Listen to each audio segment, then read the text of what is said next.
Magandang araw mga kapadya. Bali, magbabike check lang muna tayo ngayon. At ibabike check natin tong isang bagong labas na MTB ngayong 2021 ang Atomic Exile 29 Air. Yes guys, at bago natin umpisahan ang bike check ng Atomic Exile 29 Air, ay bigyan mo natin siya ng kunting sulyap. Yan. Tingnan nyo mabuti guys. Napakaganda at napakaangas ng itsura at forma ng bike na to.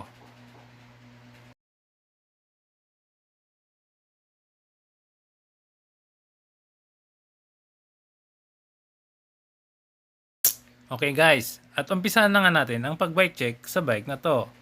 Alloy ang kanyang frame at nakalagay sa down tube ang atomic name nito. Sa upper tube naman guys, nakalagay ang Exile. Sa gilid, sa gitna, at sa kabilang gilid nito.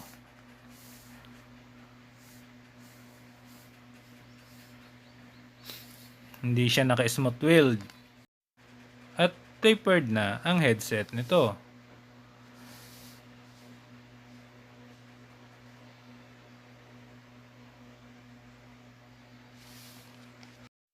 Sa may seat tube niya naman guys, nakalagay ang MTB Exile. Ayan. Sa kanyang seat stay ay mayroon namang 29 na nakalagay. At may atomic name na maliit dito sa bandang baba. Guys, dito naman tayo guys sa may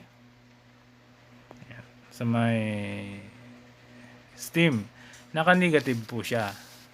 At atomic na rin ang brand nito. Naka-hydraulic brake na siya at Logan ang brand nito. Pagdating naman sa fork ay 100mm ang travel nito at atomic na rin ang brand.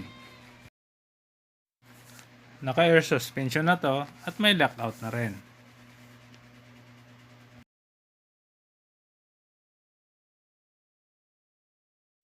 Maganda pa dito guys dahil naka-internal cabling na siya. At glossy metallic orange ang kulay ng frame nito.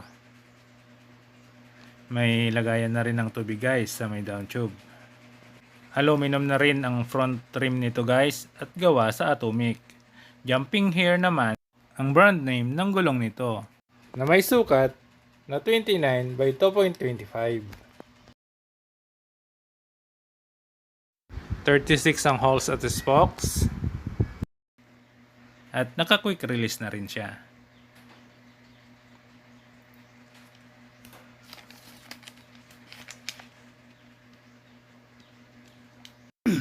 Ito pa ang isang maganda dito guys. Bukod sa hydraulic ang brake,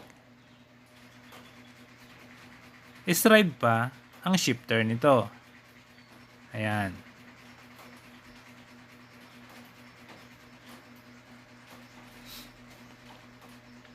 Dito naman tayo sa may upuan guys. Atomic brand na rin ang saddle nito. Ang kanyang seat post ay 27.25.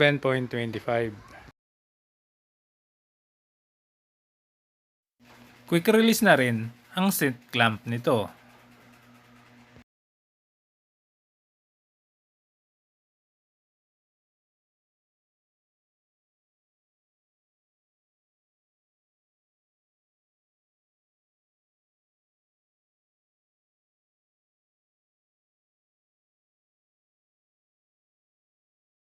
Guys, dito tayo. Oops. Ang brand ng crankset naman ito guys ay Pro Wheel na si Pear. Cartridge type at square tapered ang bottom bracket nito.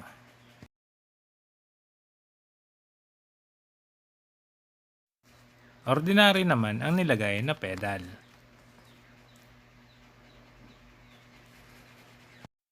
Naka 1x at 36 teeth ang chainring nito.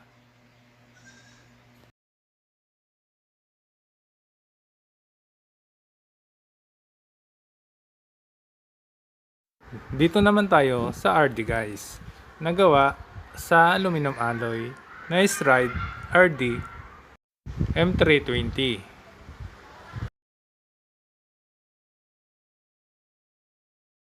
Napakaganda po nitong RD M320 na derailleur. Yan.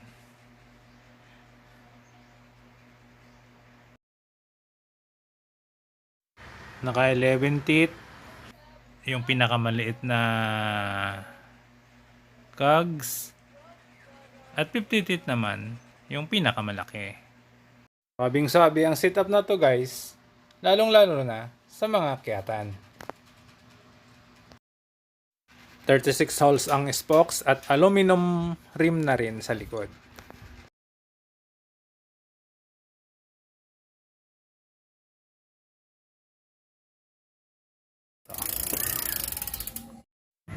Quick release na rin pala guys sa harap at likod. Okay guys, hanggang dito na lang ang aking video. At kung bago ka pa lang sa channel ko, ay mag-subscribe ka na. At i-click mo na rin ang notification bell para updated ka sa mga susunod na videos na gagawin ko. Maraming salamat at hanggang sa muli mga kapadyak.